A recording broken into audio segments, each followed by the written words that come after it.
Hi all, അസ്സലാമലൈക്കും. Welcome back to Silna's kitchen.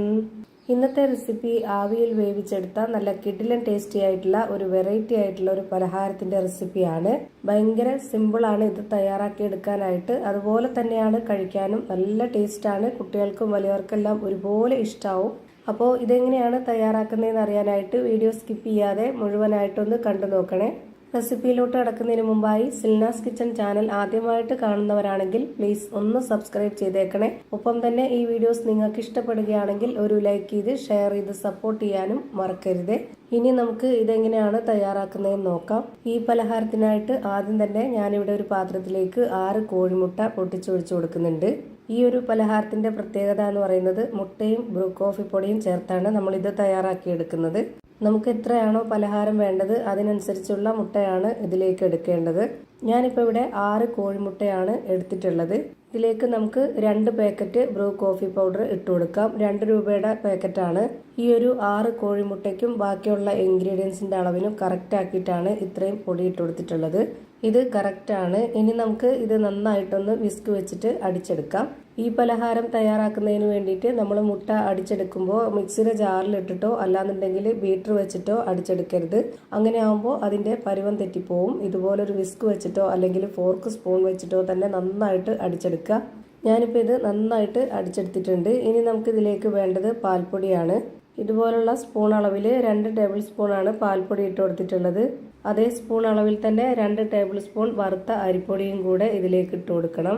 ഇനി ഇതിലേക്ക് വേണ്ടത് മധുരത്തിന് ആവശ്യമായിട്ടുള്ള പഞ്ചസാരയാണ്. ഞാനിവിടെ 1/4 കപ്പ് അളവിൽ 1 കപ്പ് പഞ്ചസാര ഇട്ട് കൊടുത്തിട്ടുണ്ട്. ഇനി ഈ ഒരു മധുരത്തിനെ ബാലൻസ് ചെയ്യാനായിട്ട് ഒരു നുള്ള് ഉപ്പും ഇട്ട് കൊടുക്കുന്നുണ്ട്. പിന്നെ നല്ല മണത്തിന് വേണ്ടിയിട്ട് 2 ഏലക്ക ഇട്ട് കൊടുത്തതിന് ശേഷം ഇതുപോലെ വീണ്ടും നന്നായിട്ടൊന്ന് അടിച്ചെടുക്കുക.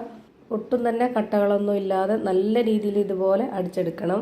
എന്നാലാണ് നല്ല പഞ്ഞ് പോലത്തെ നല്ല സോഫ്റ്റ് ആയിട്ടുള്ള ഒരു അടിപൊളി പലഹാരം റെഡിയായി കിട്ടുന്നത്. അല്ലാന്നുണ്ടെങ്കിൽ പരുവം തെറ്റിപ്പോവും. ഇപ്പം ഞാനിതാ ഇതുപോലെ നന്നായിട്ട് അടിച്ചെടുത്തിട്ടുണ്ട്. ഇനി ഒരു കയ്യിൽ കൊണ്ട് കോരി കാണിച്ചു തരാം ഇതിന്റെ കറക്റ്റ് ആയിട്ടുള്ള പരുവം. ഇത് കാണുമ്പോൾ തന്നെ നിങ്ങൾക്ക് മനസ്സിലാവും ഇതിന്റെ കറക്റ്റ് ആയിട്ടുള്ള ഒരു പരുവം. ഇനി നമുക്കിത് വേവിച്ചെടുക്കാനായിട്ട് നമ്മുടെ കയ്യിൽ അവൈലബിൾ ആയിട്ടുള്ള ഏത് പാത്രത്തിൽ വേണമെങ്കിലും ഒഴിച്ചു കൊടുക്കാവുന്നതാണ്. ഞാനിവിടെ ഇതുപോലൊരു കറി ബൗളാണ് എടുത്തിട്ടുള്ളത്. ഈ ഒരു ആകൃതിയിൽ ഷേപ്പിൽ കിട്ടാൻ വേണ്ടിയിട്ടാണ് ഇങ്ങനെ ഈ പാത്രത്തിൽ ഒഴിച്ചു കൊടുക്കുന്നത്. ഇനി ഇതിലേക്ക് കുറച്ച് നെയ്യ് ഒഴിച്ചു കൊടുത്തതിന് ശേഷം ഇതുപോലെ ആ ഒരു ബൗള് നന്നായിട്ടൊന്ന് സ്പ്രെഡ് ചെയ്ത് കൊടുക്കാം. ആ ഒരു ബൗള് മുഴുവനായിട്ടും നെയ്യ് സ്പ്രെഡ് ചെയ്ത് കൊടുക്കണം. ഇത് വെന്ത് വരുമ്പോൾ നന്നായിട്ട് ഇത് പൊങ്ങി വരും. അപ്പോൾ ചിലപ്പോൾ അതിൻ്റെ മുകളിലൊക്കെ പറ്റിപ്പിടിച്ചിരിക്കും. അങ്ങനെ വരാതിരിക്കാൻ വേണ്ടി ഫുള്ളായിട്ട് നമ്മൾ നെയ്യൊന്ന് സ്പ്രെഡ് ചെയ്ത് കൊടുക്കണം. പിന്നെ ഒരു സെക്കൻഡ് ആകുമ്പോഴത്തേക്കും അത് നന്നായിട്ട് താന്നു പോവുകയും ചെയ്യും. പക്ഷേ അങ്ങനെ നല്ലപോലെ കറക്റ്റായിട്ട് ഷേപ്പിൽ കിട്ടണമെന്നുണ്ടെങ്കിൽ മുകളിൽ വരെ നമ്മൾ നെയ്യ് സ്പ്രെഡ് ചെയ്ത് കൊടുക്കണം. അല്ലാന്നുണ്ടെങ്കിൽ അവിടെ ഇവിടെയൊക്കെ ആയിട്ട് പറ്റിപ്പിടിച്ചിട്ട് അതിനൊരു കറക്റ്റ് ഷേപ്പും ആകൃതിയൊന്നും കിട്ടത്തില്ല.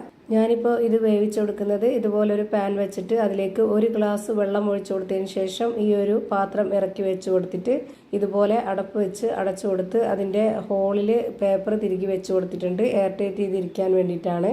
ഒരു 20 മിനിറ്റ് സമയമാകുമ്പോഴത്തേക്ക് നമുക്കിത് നന്നായിട്ട് കറക്റ്റായിട്ട് വെന്ത് കിട്ടും. എത്ര സമയമാണോ ഇത് വേവാനായിട്ട് എടുക്കുന്നത് അത്രയും സമയം വരെ ലോ ഫ്ലെയിമിൽ ഇട്ട് കൊടുത്ത് മാത്രം ഇത് വേവിച്ചെടുക്കുക. ഞാനിപ്പോൾ ഈ ഒരു രീതിയിൽ എളുപ്പത്തിന് വേണ്ടി ചെയ്തെടുത്തേ ഉള്ളൂ. ഇഡലി ചെമ്പിൽ വേണമെന്നുണ്ടെങ്കിൽ അതിൽ വേവിച്ചെടുക്കാം, കുഴപ്പമൊന്നുമില്ല. ഇപ്പോൾ ഇതാ നല്ല ടേസ്റ്റി ആയിട്ടുള്ള ഒരു അടിപൊളി പലഹാരം റെഡിയായി കിട്ടി. എത്ര കഴിച്ചാലും മതി വരില്ല. നല്ല ടേസ്റ്റാണ് ഇത് കഴിക്കാനായിട്ട്. നമ്മുടെ വീട്ടിൽ പെട്ടെന്നൊരു ഗസ്റ്റ് വരികയാണെന്നുണ്ടെങ്കിലും അതുപോലെ കുട്ടികൾ ചോദിച്ച ഉടനെ തയ്യാറാക്കി എടുക്കാൻ പറ്റുന്ന ഒരു കിടിലൻ ഐറ്റമാണ്. അപ്പോൾ ഇത്രയേ ഉള്ളൂ ഇന്നത്തെ വീഡിയോ ഇഷ്ടമായ ലൈക്ക് ചെയ്യാനും കമൻറ്റ് ചെയ്യാനും ഷെയർ ചെയ്യാനും മറക്കരുത്. അതുപോലെ തന്നെ ഞാനിടുന്ന വീഡിയോസ് നോട്ടിഫിക്കേഷനായിട്ട് കിട്ടുന്നതിന് വേണ്ടി സബ്സ്ക്രൈബ് ചെയ്ത് ബെല്ലൈക്കൺ അമർത്തി അതിൽ ഓൾ എന്ന ഓപ്ഷൻ എനേബിൾ ചെയ്ത് കൊടുക്കാനും മറക്കരുത്. പുതിയൊരു വീഡിയോയുമായി വീണ്ടും വരും. Thank you for watching.